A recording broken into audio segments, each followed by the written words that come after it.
اجمی تو پھر دین سے محروم ہوتے ہیں. اور بڑے بڑے ائمہ حدیث محدثین فقہا عرب والے لوگ بھی اجمیوں کو ترجیح دے کر آ کر اجمیوں سے پڑھنا پسند کرتے ہیں. یہ ایک سوال ہمارے اس ویسے مضمون سے علیحدہ ہے لیکن جواب عرض کر دیتا ہوں. بیت اللہ میں تراویح 20 کیوں پڑھائی جاتی ہیں؟ تفصیل سے بیان کریں. جو لوگ بیت اللہ کے اندر 20 تراویح کو حجت اور دلیل بناتے ہیں میں اسی حساب سے چند باتیں عرض کرتا ہوں.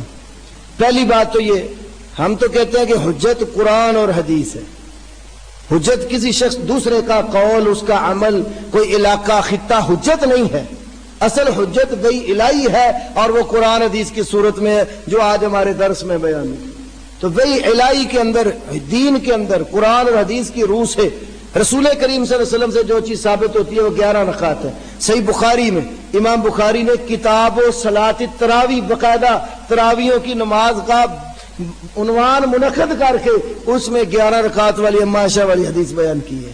اور حنفی اکابر علماء نے بھی وہ جو 20 رکعت کی روایت پیش کرتے ہیں اس کو ایک تو ضعیف قرار دیا، دوسرا اما عائشہ صدیقہ والی حدیث جو صحیح بخاری والی ہے اس کے خلاف بھی قرار دیا. جس طرح نصب الرایا میں علامہ ذیلی حنفی نے، فتح القدیر شرح دایا میں، البحر الرائق شرح کنز میں، حنفی شرح اشباح والنظائر میں، ان تمام حنفی اکابر علماء نے یہ بات لکھی کہ 20 والی ضعیفہ اور صحیح حدیث جو 11 والی اما عائشہ والی اس کے خلاف بھی ہے.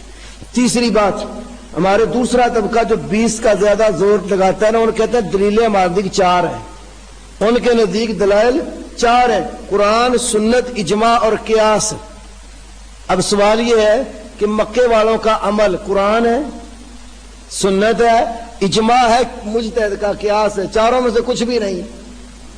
تو پھر اصول بدل لو اپنا، آج کے بعد ادلہ اربع کی بجائے ادلہ خمسہ کر لو کہ دلیلیں 5 ہوتی ہیں، مکے مدینے والوں کا عمل بھی اس میں شامل کر لو.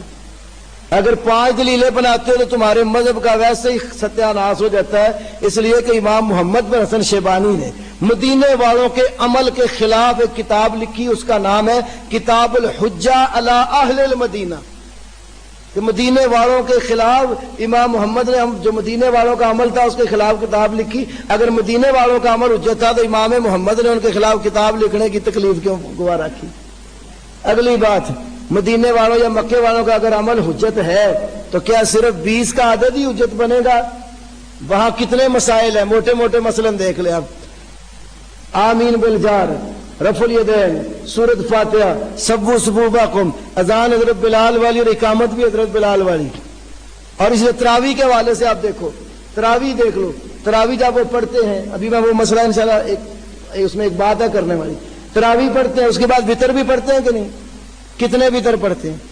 1 وتر پڑھتے ہیں. تمہارے دیکھ تو 1 وتر نماز ہی کوئی نہیں ہے. تمہارا تو معصومین کہا کرتا تھا، کتابوں میں لکھا بھی اس میں تجلیات وغیرہ میں کہ 1 رکعت وتر جو ہے نا یہ ٹنڈی نماز، دم کٹی نماز. تو وہ 1 وتر رکعت بھی تو پڑھتے ہیں.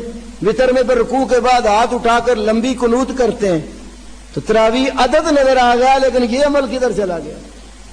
تو پھر میرے بھائیوں دوسری بات اصل یہ ہے، ایک وقت تھا مکے کے اندر حرم شریف میں لوگوں نے مقام ابراہیم والا جو مصلی تھا اس کے علاوہ 4 اپنے اور مصلی ڈال لیے ہوئے تھے. یہ امر رضا کے ملفوظات میں بھی ہے اور تاریخ کی بڑی کتابوں میں آپ کو ملے گا.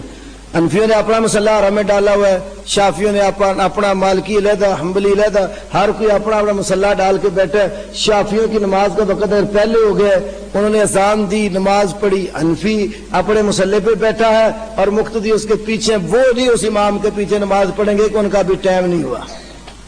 حرم میں الگ الگ مصلی ڈالے ہوئے تھے. اللہ وحدہ لا شریک نے امت مسلمہ میں یہ جو فتنہ ڈالا گیا اس کا ازالہ پھر شاہ سعود کے ذریعے اللہ نے کروایا. انہوں نے کیا کیا، سارے مصلی ختم کر کے ایک مصلی قائم کر دیا کہ سارے ایک امام کے پیچھے نماز پڑھو. اب وہاں 11 رکعت تراویح پڑھنے والوں نے بھی جانا ہے، 20 پڑھنے والوں نے بھی جانا ہے، 36 پڑھنے والوں نے بھی جانا ہے، 40 پڑھنے والوں نے بھی جانا ہے، 60 پڑھنے والوں نے بھی جانا ہے. یہ سارے مختلف مذاہب دنیا میں موجود ہیں. اور اگر کسی حنفی نے مطالعہ کرنا ہو تو بخاری کی شرح علامہ عینی کی عمدۃ القاری دیکھیں کہ 20 کے جواب کتنے مذاہب آپ کو نظر آئیں گے. تو وہ مذاہب والوں نے بھی تو جانا ہے. تو انہوں نے کیا کیا کہ وہاں الگ الگ کوئی مصلی نہ ڈالے، ایک امام ان کا 10 رکعت پڑھاتا ہے وہ علیحدہ آ جاتا ہے، دوسرا آ کر پھر 10 رکعت پڑھاتا ہے، جس نے 20 پڑھنی ہوتی ہے اس کے پیچھے پوری کرنی، ورنہ باقی پورے سعودیہ میں جو حرمین کے باہر ہے، باقی وہ بھی تو سعودی عرب میں ہی ہے، ہر مسجد میں وہاں 11 رکعت ہی ہوتی ہیں۔ پھر حرم میں چونکہ اگر ہر کوئی اپنا مسلح ڈال لے پھر وہی فتنہ بازی شروع ہو جائے، تو انہوں نے اس حکمت کے پیش نظر، وگرنہ ان کا اپنا فتویٰ ان کی کتابوں میں فتاووں میں 11 رکعت تراویح سنت کا فتویٰ آج بھی ان کے فتاووں میں موجود ہے۔ ہاں وہ تو ہے ہی ہے نا، وہ میں عرض کر